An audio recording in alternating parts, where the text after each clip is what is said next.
Hello everyone, I'm developer of game Dominium Mundi, and in this video I will try to explain to you how to play the game. First, let's get familiar with game's interface. The game is played on the map, which consists of 24 regions. At beginning of the game you will start with one region, this one here, and that region is your capital, which is shown with this star symbol here. Every region has its population, which is 1 at beginning of the game, its unit, its resource, and its temple.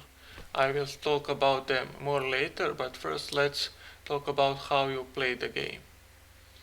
Every turn you can choose to play only one of 4 actions. First, you can choose to discover a new region. Second, choose to attack and conquer one region. Next, you can choose to send priest to convert people to your religion. And lastly, you can choose to send merchant on trade route to increase your trade power. So because this is first turn, you can only discover new region, and let's do that. Click on the icon here and then select region that you want to discover, and let's say this one. And you will notice that other actions are disabled because you can only play one action per turn. Okay, now you can only do is to skip turn, so let's do that. Click here. So in this turn I will talk about economy. Every 2 neighboring regions have trade route between them, and that's this gray line.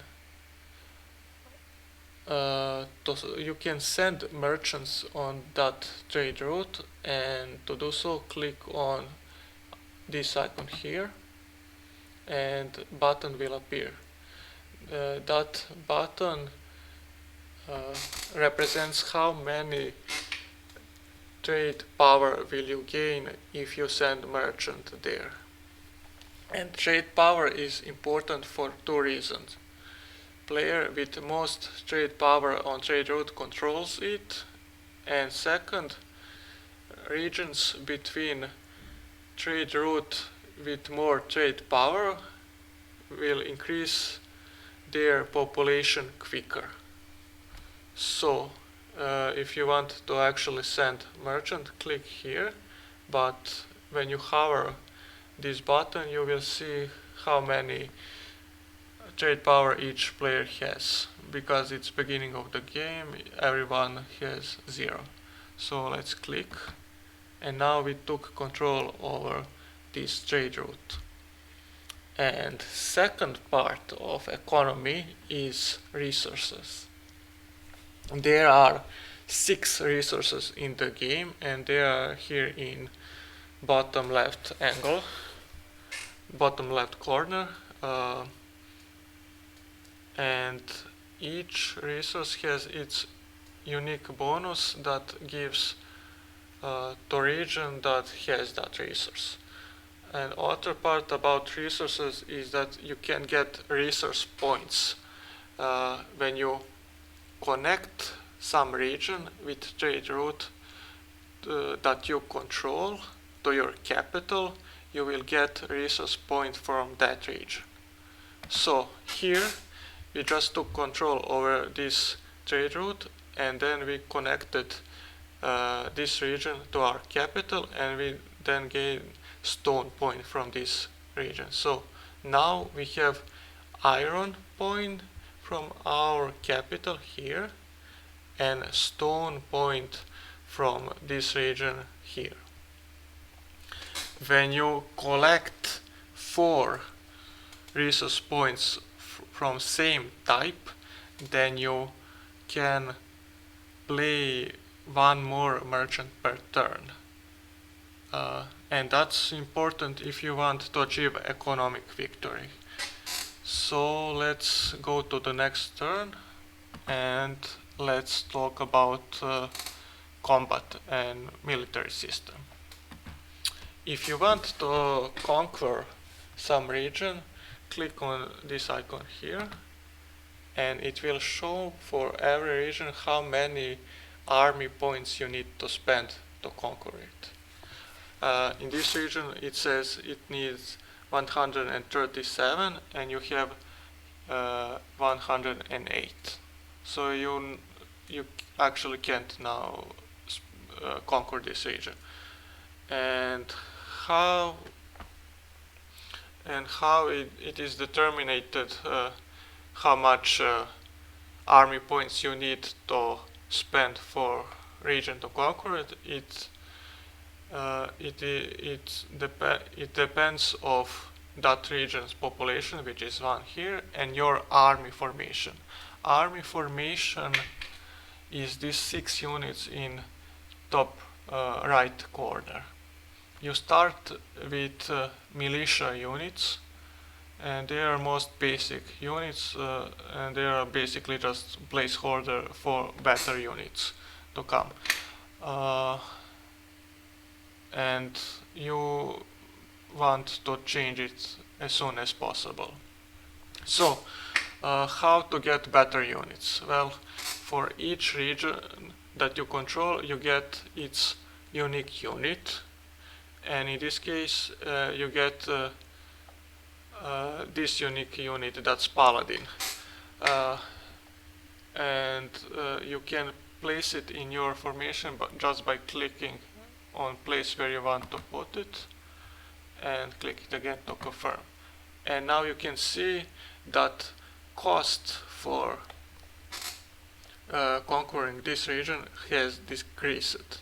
So you now have enough army points to conquer it, and let's do so. Okay, so now we conquered this region and we have access to its unique unit, and let's put that unit information. Also, the more regions you control, the more army points you produce per turn. Let's go to the next turn and let's talk about religion. Every player has its own religion, and every citizen in all regions follows one. If you want to see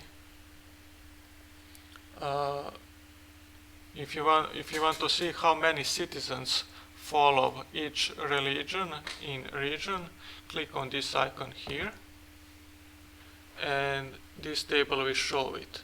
So in our capital there is one citizen, and that citizen follows our religion.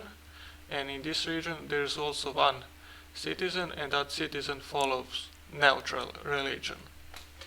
So, and this +1 means if you send priest in this region, that one citizen will be converted to your religion.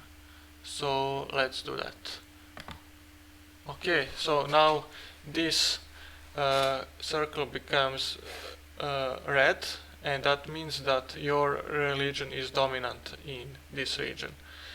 Dominant religion means that majority of citizens follows one religion in that region. And also second part of religion are temple points. So your followers of your religion give you temple points. And example is you have one follower in your capital, and temple in capital is water, so you have one water temple point. Temple in this region is air, and you have also one follower, so you have one air point. For every 10 point you get bonus bonus for that temple type. So for example, if you have 10 air points, you will convert one more citizen when you send a priest to some region. These temple points bonuses are really strong, so you might want to focus on them as early as possible.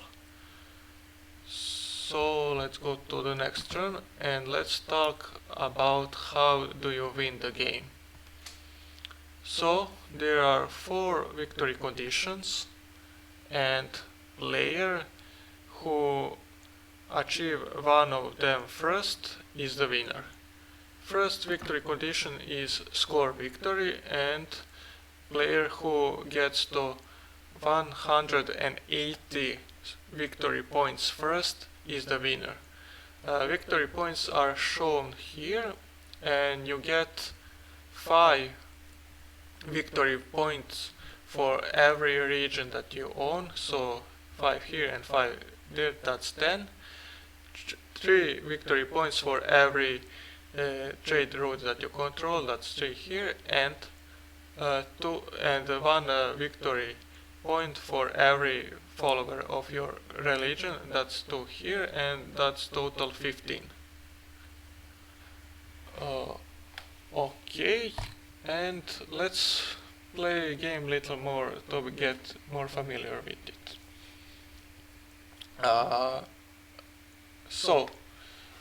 If you want to send a merchant between regions that you own, both regions that you own, you get +4 more trade power on that route, and same if you send merchants on trade route between cities that both have your dominant religion on, you will also get +4 trade power. So now if I want to send a merchant on this trade route, I will get +20 instead of +12 trade power, and let's do that. Okay. You also see now that we have more trade power on this trade route. Population in these regions will grow faster. And let's in this turn discover a new region. Let's discover this one. Okay, and as population increases, you get more temple points. So when population increases, a new citizen in that region is new citizen follows religion that is dominant in that region. So you got 2 temple points from these 2 regions when they grow. And then if you want to conquer region, you will see that now it costs 70 army points to conquer it, but if you have if you connected that region with trade route that you control, then it will cost 10% less to conquer. So let's do that. So it was 70 to conquer it. Now when we connect it to trade route, we got wood point here. Let's do next turn, and now it will cost 63 points to conquer it, and let's do that. And we got unit from this region, skirmisher. Let's put it in formation. Go to next turn, and